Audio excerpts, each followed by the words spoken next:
மற்றவர்களுக்கு அல்லாஹ் கொடுத்திருப்பதை பார்த்து பார்த்து ஆசை கொண்டு கொண்டு வாழுவது உண்மையான வாழ்க்கையாக இருக்க முடியாது. அது சந்தோஷத்தை எங்களுடைய வாழ்க்கையில் கொண்டு வராது. மாறாக மற்றவர்களை நாங்கள் பார்க்கும்போது, அவர்களுடைய செல்வங்களை பார்க்கும்போது ரசூலுல்லாஹ் ஸல்லல்லாஹு அலைஹி வஸல்லம் அவர்கள் கூறுகிறார்கள், உன்துரு இலா மன் அஸ்ஃபல மின்கும் வலா தன்துரு இலா மன் ஹுவ ஃபௌகக்கும் ஃபஹுவ அஜ்தரு அல்லா தஸ்தரு நிஅமத்தல்லாஹி அலைக்கும். உங்களை விட கீழே உள்ளவர்களை நீங்கள் நோக்கி பாருங்கள். அதாவது அல்லாஹ் அவனுடைய அருட்கொடைகளை, நிஅமத்துகளை, ரிஸ்குகளை கொடுத்தவர்களில் நீங்கள் பார்க்கும்போது உங்களுக்கு குறைவாக கீழே இருக்கக்கூடியவர்களை நீங்கள் பார்த்துக் கொள்ளுங்கள். உங்களுக்கு மேலே அதிகமான செல்வங்களை உடையவர்களை நீங்கள் நோக்கி பார்க்க வேண்டாம்.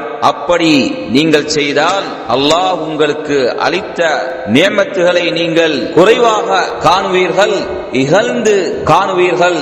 அவ்வாறு செய்யாமல் இருப்பதற்காக வேண்டி நீங்கள் மற்றவர்களை பார்க்கும்போது உங்களுக்கு உங்களை விட செல்வத்தில் குறைவாக இருக்கக்கூடியவர்களை நோக்கி நீங்கள் பாருங்கள்.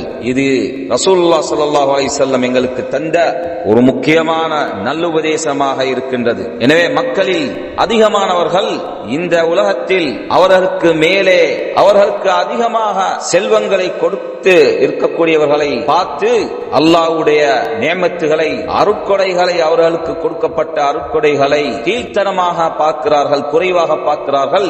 இந்த பார்வை திருப்தியை ஒருபோதும் கொண்டு வராது.